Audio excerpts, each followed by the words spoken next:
अब सेकंड आते हैं पॉलिटी के बाद अपना आता है आईआर का। आईआर का ये रहा था कि अपन एक बेसिक तो अपन को आईआर करना ही होता है, बेसिक कोई भी बुक ले लेते हैं। जैसे मेरा रहा था ओनली आईएएस का प्रहार करके बुकलेट आती है, वो देख ली थी। उसमें अपने बेसिक बेसिक चीजें लिखी हुई होती है। दूसरा ये रहा कि जो अंकित अवस्थी सर है, जो रेगुलर करंट अफेयर्स की क्लासेस देते हैं, तो उनसे वो मैक्सिमम आईआर की समझ बैठ गई थी। तो आईआर में एक तो करंट रह जाता है, एक नॉर्मल बुकलेट।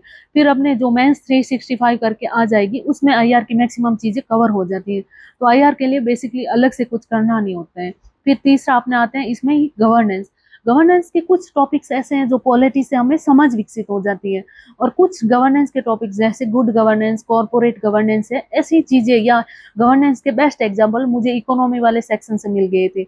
और बाकी गवर्नेंस के लिए मैंने फरहार की, जो ओनली आईएएस की फरहार करके बुकलेट आती है, वो रेफर की थी। बट मेनली ये रहा था गवर्नेंस सेक्शन मेरा वीक रहा है और मुझे थोड़ा कम इंटरेस्ट रहा था, क्योंकि इसमें करप्शन कम करना या वो काफी रियलिटी से दूर लगने लगा था।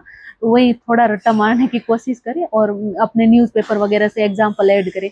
इसमें काफी कुछ करंट का भी ऐड हो जाते हैं। तो गवर्नेंस या आईआर जैसे ऐसे सब्जेक्ट हैं जो मेनली हमें मेंस के दौरान कम फोकस करें इन पे तो भी काम चल जाते हैं, क्योंकि हम न्यूज़पेपर अगर डेली पढ़ रहे हैं तो न्यूज़पेपर से काफी चीजें हम वहां लिख सकते हैं। अब इसमें आता है सोशल जस्टिस।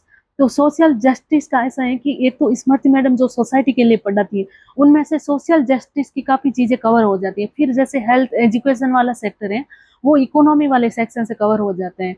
तो मेनली जीएस 2 का मेरा यही रहा था, इतने ही रिसोर्सेज रहे थे और मैं इन्हीं को, जैसे मेरा 23 का मेंस हो या 24 का मेंस, इन्हीं को मैंने रिवाइज किया था।